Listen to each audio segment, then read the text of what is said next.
أعوذ بالله من الشيطان الرجيم. بسم الله الرحمن الرحيم. تبت يدا أبي لهب وتب ما أغنى عنه ماله وما كسب سيصلى نارا ذات لهب وامرأته حمالة الحطب في جيدها حبل من مسد. سورة المسد آخری پارہ. تبت یدا ابی لہب وتب، ٹوٹ جائیں دونوں ہاتھ ابو لہب کے اور وہ ٹوٹ چکا ہے، یعنی ہلاک ہو جائیں ابو لہب کے دونوں ہاتھ. یہ ابو لہب یہ رسول اللہ صلی اللہ علیہ وسلم کا چچا تھا، اور سب سے پہلے اور سب سے زیادہ دین کی دشمنی اٹھانے میں، رسول اللہ صلی اللہ علیہ وسلم کی دشمنی نبھانے میں یہ پیش ہوتا تھا. اتنا تک بھی پیش ہوتا کہ یہ رسول اللہ صلی اللہ علیہ وسلم کو دیکھتا کہ اگر کسی کو سمجھانے جا رہے ہیں یا وعظ کرنے جا رہے ہیں تو یہ پیچھے ساتھ چلا جاتا. اللہ کے نبی جب اپنی بات ارشاد فرما لیتے، ختم کر لیتے، تو یہ لوگوں کو کہتا یہ جھوٹ بول رہا ہے، نعوذ باللہ من ذالک. تو اس کے لیے یہ سورت نازل ہوئی. حدیث شریف میں آیا، بخاری شریف میں، کہ سیدنا ابن عباس رضی اللہ عنہما کی روایت ہے کہ نبی صلی اللہ علیہ وسلم جب بطحا کی طرف نکلے، فصعد الجبل، پہاڑ پر چڑھے، فنادا، اور ندا دی، یا صباحا. یہ ندا اس وقت دی جاتی تھی جب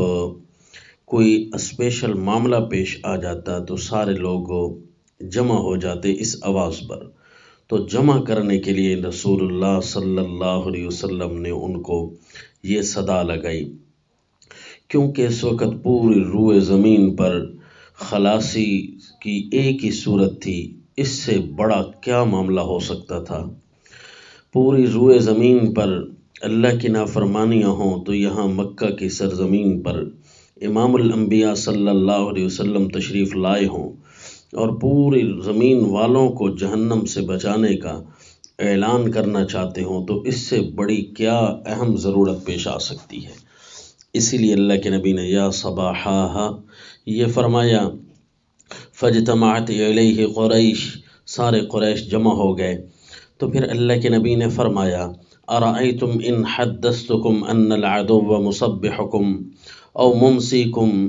اکنتم تصدقونی. اگر میں تمہیں بتاؤں کہ تمہارے اوپر ایک دشمن حملہ آور ہونے والا ہے صبح کو یا شام کو، کیا تم میری تصدیق کرو گے؟ قالوا نعم، انہوں نے کہا کیوں نہیں، یعنی ساروں نے کہا. اس کا مطلب یہ ہے کہ وہ رسول اللہ صلی اللہ علیہ وسلم کو اتنی قدر کی نگاہ سے دیکھتے تھے. تو پھر اللہ کے نبی نے فرمایا فإنی نذیر لکم بین یدی عذاب شدید، میں تمہیں اپنے سامنے دیکھ رہا ہوں کہ شدید عذاب آنے والا ہے، کفر کی وجہ سے، شرک کی وجہ سے، لہذا تم ایک اللہ کی طرف آ جانا. دوسری روایت میں اللہ کے نبی نے فرمایا قولوا لا الہ الا اللہ تفلحوا، اگر تم لا الہ الا اللہ کہہ لو کامیاب ہو جاؤ گے. چونکہ عربی تھے نا، فوراً سمجھ گئے کہ لا الہ الا اللہ کا مطلب یہ ہے کہ کسی کی بھی پکار کرنی جائز نہیں سوائے ایک اللہ کے. تو ابو لہب کھڑا ہو گیا اور اس نے کہا الہذا جمعتنا، اسی لیے تو نے جمع کیا ہے، تبا لک، نعوذ باللہ، اس کا معنی برباد ہو جائے تو. تو پھر یہ صورت نازل ہو گئی کہ اللہ کے نبی کے خلاف زبان نکالنے والا یہ خود تباہ ہو جائے گا. اور ایک روایت میں یوں ہے تبا لک سائر اليوم الہذا جمعتنا فقام ينفض یدیہ، اپنے ہاتھوں کو جھاڑتے ہوئے کھڑا ہو گیا کہ برباد ہو جائے سارا دن، نعوذ باللہ، اسی لیے تو نے ہمیں جمع کیا تھا. تو اس پر یہ صورت نازل ہوئی۔ اس کے پہلے دو جملے تبت یدا ابی لہب اور وتب، یہ دو جملے ہیں۔ پہلا جملہ اس کے خلاف دعا ہے، یعنی بد دعا، اور دوسرا اس کے بارے میں خبر دی جا رہی ہے کہ ابو لہب تباہ ہو جائے، ٹوٹ جائے اس کے دونوں ہاتھ، یہ جس دونوں ہاتھوں کو جھاڑتے ہوئے اللہ کے نبی کے خلاف زبان استعمال کر رہا تھا، اور پھر خبر بھی اللہ نے دے دی وتب، اور یہ تباہ ہو بھی چکا ہے۔ تبت یدا، ید ہاتھ کو کہتے ہیں، یدا دو ہاتھوں کو، تو دو ہاتھوں میں یہ 10 انگلیاں ہوتی ہیں نا، تو ایک روایت ضعیف سی آتی ہے کہ اس کو ایک انگلی سے جو ہے نا خلاصی ملے گی جہنم سے، کیونکہ اس نے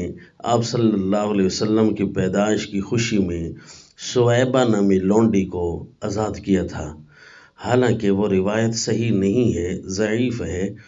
صحیح تو قرآن کی آیت ہے کہ قرآن میں ہے کہ اس کے دونوں ہاتھ تباہ ہو جائیں، یعنی 9 انگلیاں نہیں بلکہ دونوں ہاتھ تباہ ہو جائیں، لہٰذا وہ روایت ٹھیک نہیں ہے۔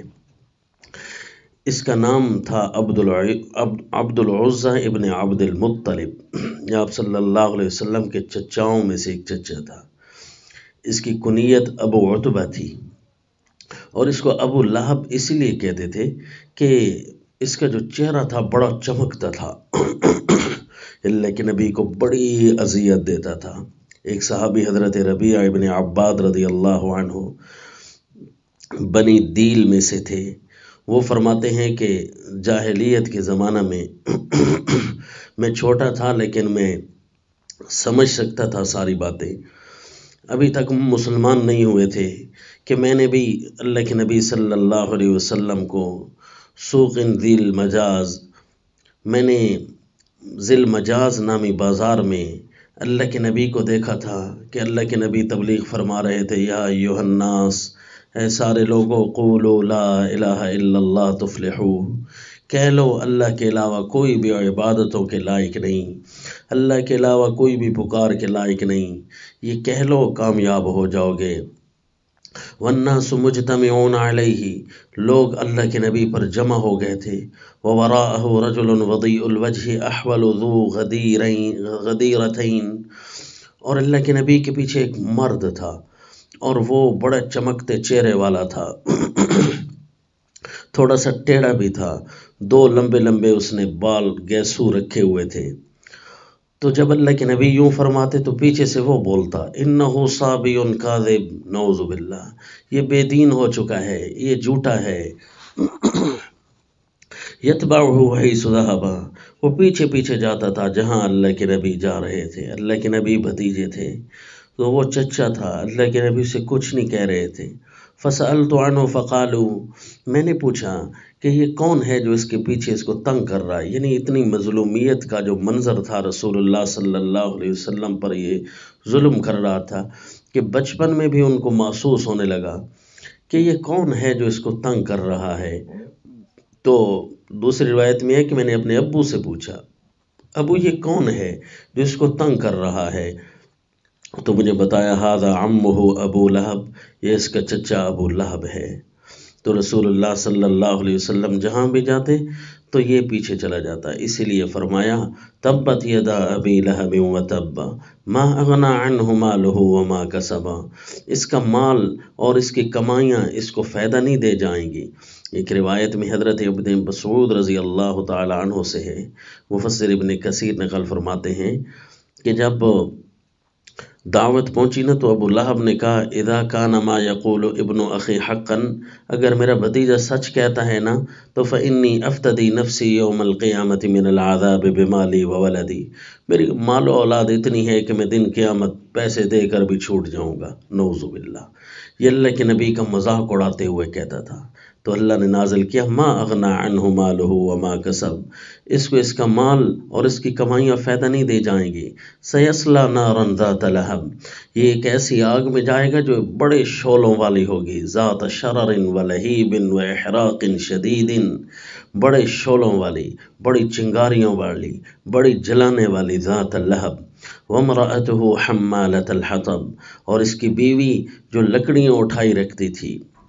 یہ حمالۃ الحطب، یہ اس کی جو ہے نا صفت بیان کی قرآن نے۔ یہ لکڑیاں اٹھانے سے کیا مراد ہے؟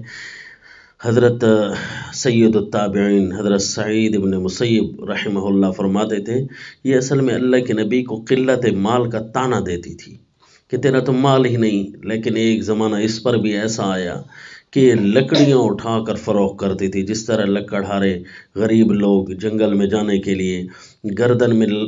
رسی ڈالے رکھتے ہیں کہ کہیں لکڑی نظر آئے گی تو اٹھا کر باندھیں گے، تو اسی طرح یہ لکڑیاں اٹھاتی تھی حمالۃ الحطب، اور لکڑیاں اٹھانے والی، فی جیدہا حبل من مسد، گلے میں ایک رسی لٹکائی رکھتی تھی تیار۔ ایک مطلب یہ ہے، اور دوسرا مطلب یہ جو ہے اصل میں سادات نساء قریش میں سے تھی، قریش کی بڑی سردار عورتوں میں سے تھی، اس کو ام جمیل کہتے تھے، اس کا نام عروہ بنت حرب ابن امیہ، یہ عروہ بنت حرب حضرت ابو سفیان رضی اللہ عنہ کی بہن تھی، اور یہ اپنے شوہر کی مدد کرتی تھی ابو لہب کی، جہاں بھی ابو لہب جو کام کرتا تو یہ اس کی مدد کرتی تھی، اسی لیے حمالۃ الحطب کا مطلب یہ ہے کہ جہنم کی آگ میں بھی پھر اس کی اسی طرح مدد کرے گی، نعوذ باللہ، کہ آگ کو زیادہ کرے گی، جیسے ہی ابو لہب جل رہا ہوگا یہ اس کے اوپر ایندھن اور زیادہ ڈالے گی تاکہ جو ہے کہ اس کو اور زیادہ آگ ستائے، فرمایا یہ حال ہے۔ یہ دو مطلب، ایک مطلب اور بھی بیان کیا گیا ہے حمالۃ الحطب کا معنی کہ جس طرح ہر زبان میں چغل خور کی ایک نہ ایک نام مشہور ہوتا ہے کہ یہ جو ہے نا آگ جلائے رکھتا ہے، یہ جو ہے کسی کے خلاف تیلی لگا دیتا ہے، تو اسی طرح یہ تمشی بن نمیمہ، یہ اصل میں بہت زیادہ چغل خور عورت تھی، تو اس لیے اس کا نام حمالۃ الحطب پڑا۔ بہرحال صحیح بات یہ ہے کہ جہنم کی طرف اشارہ اس کا جا رہا ہے کہ فی جیدہا حبل من مسد، کہ اس کے گردن میں ایک رسی ہوگی بنی ہوئی، تو یہ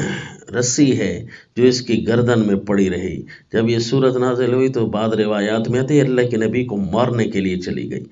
تو چونکہ اللہ کے نبی مقابلہ ان کا نہیں کرتے تھے، جواب میں کچھ نہیں کہتے تھے، کیونکہ یہ چچاؤں کے خاندان تھا، تو یہ لوگ اللہ کے نبی کو مارتے، اللہ کے نبی آگے خاموش رہتے تھے، تو یہی حالت دیکھی تھی سیدنا صدیق اکبر رضی اللہ عنہ نے، تو وہ جب بھی اس کو نبی کی طرف آتا دیکھتے تو ڈرتے تھے، اللہ کے نبی یہ پھر آ رہی ہے، پھر آپ کو ستائے گی، آپ تو اس کو کچھ نہیں کہیں گے۔ اللہ کے نبی فرماتے جب یہ صورت نازل ہوئی تو مارنے کے لیے وہ باہر نکلی کہ اچھا میرے خلاف باتیں کرتا ہے، نعوذ باللہ، تو پھر اللہ کے نبی صلی اللہ علیہ وسلم کے پاس آنے لگی، سیدنا صدیق اکبر رضی اللہ عنہ ساتھ بیٹھے تھے، فرمایا اللہ کے نبی انا اخاف علیک ان تراک، مجھے ڈر لگتا ہے کہ یہ آپ کو دیکھ نہ لیں۔